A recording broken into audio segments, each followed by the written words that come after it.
Gang, j'ai pas besoin d'être sauvé. Like, partage, commente et surtout abonne-toi. Et nous autres, on se voit après mon intro et on en parle.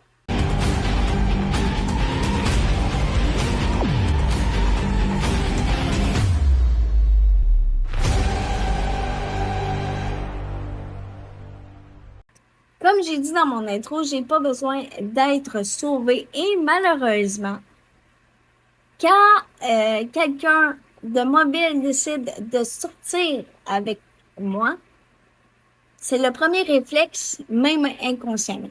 OK? Ce qu'elle va me dire va refléter ce qu'elle veut vraiment. OK? Donc, c'est dur parce que ça va me dire, mettons, tu vas voir, tu vas être capable de marcher. Moi, je l'ai déjà entendu, ça. Et tu vas voir, tout va être sain. Moi, je suis pas comme les autres. Et je vais rester ça. C'est très dur parce que moi, au préalable, je le sais que tu ne resteras pas. OK? Dans ma petite tête, quand je commence une relation, je sais qu'il va y avoir une fin tout tard. Pourquoi? Parce que c'est dur de sortir avec quelqu'un qui est à mobilité réduite. J'ai des besoins particuliers. Je ne peux pas faire ce que je veux tout le temps parce que je suis physiquement pas capable ou parce que c'est compliqué. OK, j'ai pas d'auto. Fait, tu sais. Fait que la personne finit par se tanner parce qu'elle doit faire 60% des choses que moi, je peux pas faire. C'est pas 50-50 et il faut que vous êtes conscient de ça. C'est 50-50 côté collage, côté quand on sort, je peux donner des... tu sais, je peux payer à souper, je peux... Tu sais, puis moi, je suis une blonde qui est quand même très gâteau, fait que je vais te gâter, je vais te coller, tout le côté cute, tu vas l'avoir. OK? Sauf que le reste, le côté, faut que tu prennes soin de moi. Et c'est là que je m'interroge, que je mets le point, en fait. Quand je dis j'ai pas besoin d'être sauvé, c'est vrai, OK?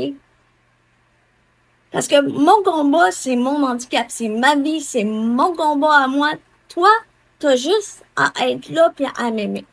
Puis à vouloir que je sois une meilleure personne. Dans le sens que, essaye pas de me sauver. Essaye pas d'être celle qui va être capable de me faire marcher parce que tu vas rester des heures en arrière de moi puis me faire marcher. Je suis pas un enfant non plus. T'as pas à me surprotéger.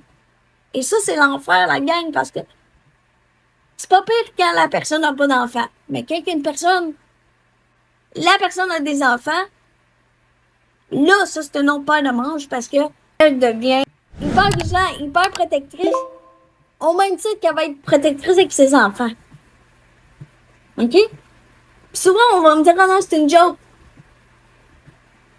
Parce que, mettons, on va me dire, je sais pas, moi, j'ai déjà entendu, ah non, je veux pas que tu sortes si je suis pas là. Ça n'a pas rapport, là. Tu sais, c'est pas ton enfant, je suis ta blonde. C'est là, tu sais, que je me dis, faut faire attention, la gang. Faut faire la distinction entre tes enfants et moi. Moi, là, ça me fait plaisir de sortir avec quelqu'un qui a des enfants. Je vais les aimer comme les miens, malgré que c'est pas les miens. C'est toi qui vas avoir le dernier mot. Mais, par contre, je suis prête à ça.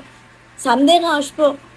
Sauf que traite-moi pas comme un de tes enfants. Ça, c'est sûr que ça va être très dur. Tu sais, je fais pas cette vidéo-là pour chialer, mais je fais cette vidéo-là pour faire un wake-up call aux personnes qui sont mobiles pour enfin qu'ils nous voient comme des humains, qu'ils nous voient comme des personnes qui sont relativement normales avec des besoins particuliers, bien sûr, mais quand même.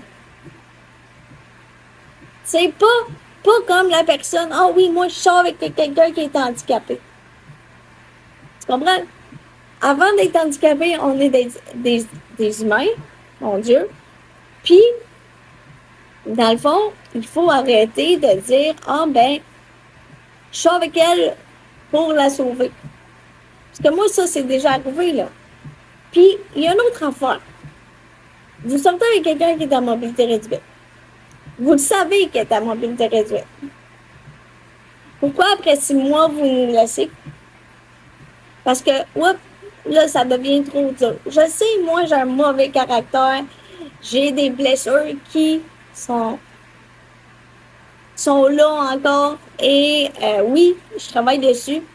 Fait que oui, je sais que les ruptures, c'est pas nécessairement à cause de mon handicap, mais bien à cause de la vie en général. Mais il y en a quand même qui m'ont dit, ouais, mais tu sais, je voulais pas vraiment ça dans ma vie.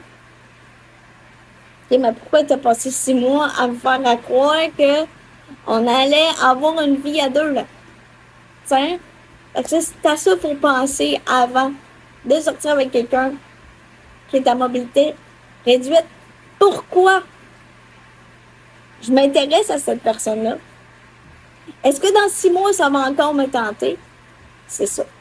Dites-moi en commentaire, vous, est-ce que vous sortirez avec des personnes qui sont à mobilité réduite ou pas? Bonne fin de semaine et on se voit lundi prochain pour un nouveau vidéo. Je vous aime. Merci de m'avoir écouté.